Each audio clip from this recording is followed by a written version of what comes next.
When Salima walked into my kindergarten class, most people may not have noticed her. She was quiet, the kind of quiet that when I called her name, she lowered her eyes, hoping no one noticed. Salima rarely raised her hand. We later found out that she had a stutter, so she wasn't comfortable using her voice. If you looked only at what was visible, you may have described her with words schools use far too often. Shy, reserved, needs confidence. But at our school, we wanted to ask a different question. Not what's wrong with this child, but what's strong in this child? Because when we focus on strengths, we shift the lens. Instead of defining students by what they struggle with, we help them discover their strongest talents. As Salima got older and learned more about her strengths, she discovered 3 words that described her perfectly: dependable, caring, organizer. At first, they were just words on the chart, but slowly, something remarkable happened.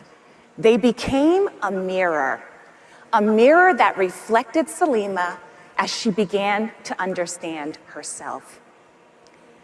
Every day, students talk about themselves through the lens of their strengths. Salima learned to say, "I'm dependable. People can count on me. I'm caring. I notice when others need help. I'm an organizer. I help bring ideas together." When students understand their strengths, learning starts becoming something they own. And that ownership showed up in one of the most innovative practices at our school, student-led conferences. Instead of adults talking about students, students talk about themselves. They explain their learning, progress, and goals. When Salima's conference arrived, I wondered how it would go. This was the child who barely spoke in kindergarten. But that day, Salima explained her learning to her family. And as she spoke, her voice grew stronger. Her shoulders lifted. And for the first time, Salima was owning her story. But the moment I'll never forget happened during our strengths-based family night. As I walked through the room, I saw Salima pointing proudly to pictures, explaining her strengths, and answering questions confidently. And I stopped because the little girl who once looked down at her shoes was now standing tall, telling the world who she was. Years later, I got a call from Salima's mom. She said, "Salima graduated college with honors, and now she's in law school, starting an internship with the Innocence Project, helping people who've been wrongly convicted, using her voice to advocate for others." When I hung up the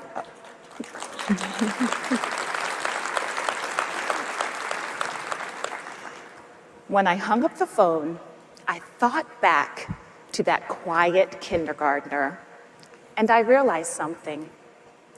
Education isn't just about helping students succeed in school. It's about helping them see themselves differently. Because when students understand their strengths, they find their voice. And when they find their voice, they discover their agency. And when students have agency, they can change the world around them. Salima didn't become someone new.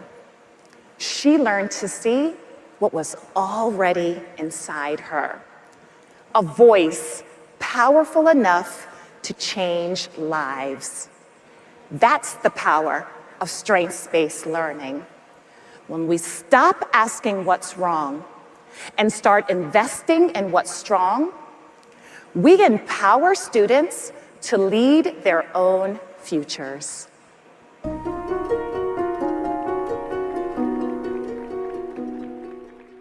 Please welcome back to the main stage ISTE ASCD Board President, Jeremy Owa.